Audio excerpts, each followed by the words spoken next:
Is it sacrilege to take the iconic bacon egg cheese from New York and make it potentially better? It might be. Look, there's plenty of New Yorkers that love their bacon, egg, cheese the way it's supposed to be, or the way that it comes from their favorite little bodega. Bodega's little corner grocery store in New York. A lot of them sell gum and candy and cigarettes and alcohol and stuff like that. But in most of them, there's a food component, either like a sandwich salad bar, hot foods to go bar, or you can order things to be made. And a bacon, egg, cheese is exactly that, often in a bagel with bacon, egg, and cheese. Pretty simple, but we're gonna elevate. We're losing the bacon, we're putting in pastrami. Not a sin, an upgrade, I would say. The eggs aren't just gonna be like a over easy egg with the broken yolk thing. We're making beautifully soft scrambled eggs with chives and ricotta and crispy onions on top. And here's why I'm doing this today. Yesterday, I shot an episode for the Sons of Sam YouTube channel. It's my boys, Maxie, and then Jordan and Zach. It was a competition. It was them against me. It was breakfast. They made something, I made this. And this was so good that Max said, yep, it needs to go on our channel. Forget the little kids. The big boy channel is where it's going. So we're gonna do that. I'm gonna going in 1 second, but before I do, over my left shoulder, your right shoulder, over my left shoulder, you see a bunch of boxes. Those are Cooking Guy knife boxes. There's a whole bunch in there. And we had this, Max had this, who's paying for this? Max had this idea. He goes like this, hey, I got an idea. I go, what? He goes, let's give away a knife. I go, excellent idea. He goes, to a subscriber. I go, better idea. He goes, every video we do this year. And I go, what? Wait, what? Every video? Every video we do, we're gonna give one. Are you sure? Yes, we're giving I'm one sure. away.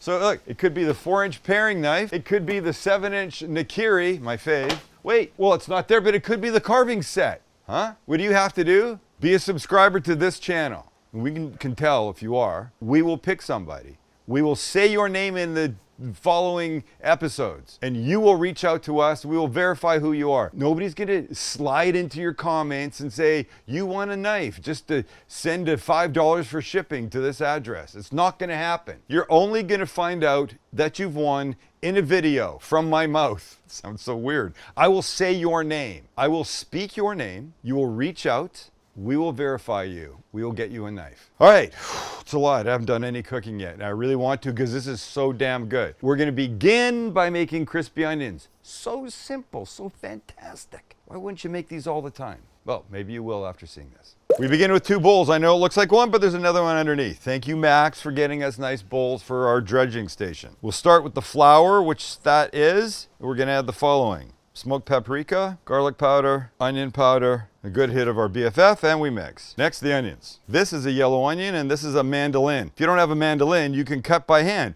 You just want to make sure it's pretty thin. I guess there's times when I like thicker onion strings, but today I want thin. So we're just gonna do this. Now, do I need that much? No. Why did I cut that much? Well, because we're gonna want to have some bites along the way. The only thing we add to this will be some buttermilk. Mix it together. Great. When everybody's wet, let's put both of these off to the side for a bit, make a sauce. We begin with a little bowl and some QP Japanese mayo. Next up, some Dijon mustard. What is that, about a teaspoon? About the same of prepared horseradish. And last but not least, about a teaspoon of Cholula hot sauce. Or any hot sauce you like. And a little hit of our BFF.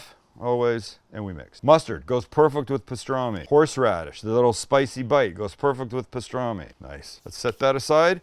Think we can start our onions. Here's what we do. We take our onions and squeeze off the excess. Get them in here, a little bit more. Excess off into our flour, and then we do this. Then we toss. And try and make them as individual slices as possible. Clumping is not the best thing ever, and you can do this. And then when you got some, hey, paper towel, shake off the excess, and in we go, scattered. Great, we can do a little more. And then once they're in, you come by and you do this. We're just separating, mixing them up a little bit. This is gonna take a very short period of time. You can see. What, have they been in about 20 seconds? This is pretty much less than a minute operation, folks. But one of the greatest quick little less than 1 minute operations you could do to amp up the flavor of whatever you're making. So let them get crispy and out they'll come. And when they're ready, Scoop them up, let the excess drip off. I'm about to smack into your thing. Put them on paper towels. Now you can see how beautiful they are. Make extra because you're gonna want to eat them. Finish them off, I'll do the rest, but then we move into our scrambled eggs, and that's gonna be great. Scrambled egg time. That would be a bowl, and these would be eggs. And I'm gonna make 3, I probably won't use them all, but it will be some bites for me and the boys. And shell. I thought I could have gone at least early in 2024 without breaking eggs and getting shell in it, but I apparently can't. So here's what we're gonna add. We're gonna add a nice pinch of our BFF. Eggs really need salt and pepper, so add it. And now we'll beat this a little bit, just a little bit. Now here's what we add, ricotta cheese. It's about a slightly less than a, here, let's make it a 1/4 cup. 3 eggs, 1/4 cup of ricotta, and we'll mix this in. The ricotta will add a beautiful, rich silkiness to these eggs that you couldn't get just by themselves. And no, this is not what they're doing at a bodega in New York, but yes, this is what I'm doing. So, should we get these in the pan? Yes, let's cook these eggs. Know how I always forget something? Well, chives are meant to go in the eggs. So we'll square off that end and just cut. I want a lot, so maybe a couple tablespoons worth. Oh yeah, honestly, I would have been so pissed if I'd forgotten this.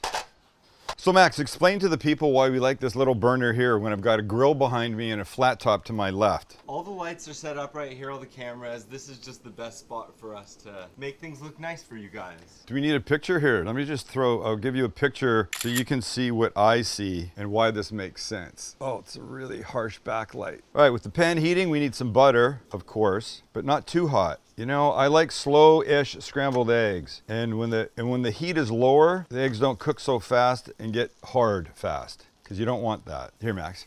You don't want them getting hard fast.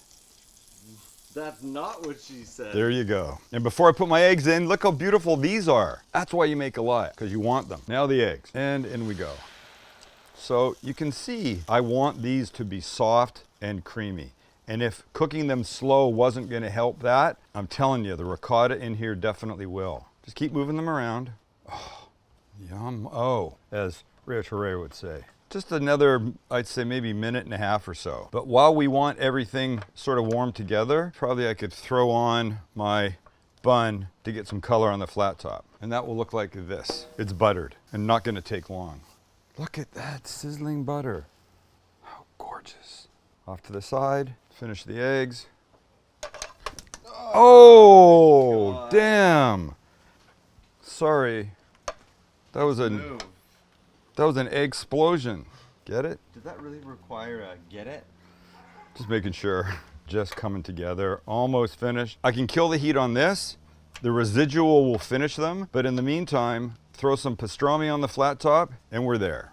And you want to come in, a little bit of oil and a little pile of thinly sliced pastrami. Will I use all this? I don't know, maybe. Why are you putting it on the heat? Because I'm gonna want to eat some pieces. No, because heat changes things. Oh yeah, sorry, good point, Max. I forget sometimes when I'm in the middle of cooking. Could you put this on your sandwich cold? Yes, but it's a hot sandwich, so A, you want it hot, but B, the flavors just get better when you hit them with a little heat. Let this get a little color, let the fat start to melt, and I'm ready to take this off and build the hybrid bacon, egg, and cheese that has pastrami and not bacon. And here we go. Bottom bun, top bun, waiting in the back. Sauce on the bottom, and you know me, I like a nice amount of sauce. Lovely. Next up, these amazing slow scrambled eggs with the ricotta. Oh, so this was 3 eggs. It's almost perfect. Like maybe 2.5 would have been the right number, but it's very hard to get 2.5 eggs. Now some pastrami. And by some, I mean like a really nice amount. Nobody move. Little pepper jack cheese that we will heat with the torch.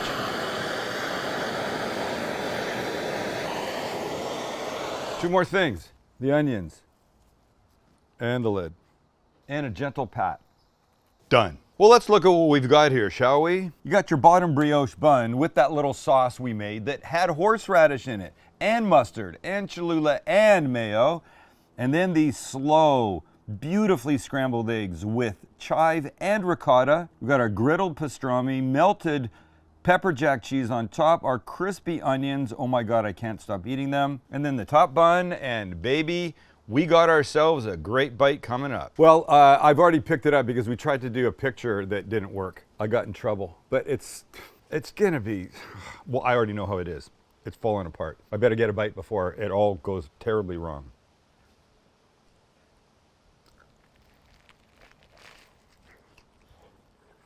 The horseradish in this is insane. The mustard. It's not about the individual components, it's about what it became. And it became what's probably not even close to a bacon, egg, and cheese in New York. But it's better. Whatever you call this is what the bodega should be. This is what you should be making. So just make it. Don't give me grief, just make it. And hit the subscribe button. And don't forget, if you're a subscriber, one of those knives over my left shoulder could be yours. Remember, we will not reach out to you. We will just say your name and then you'll contact us, okay? You will love this.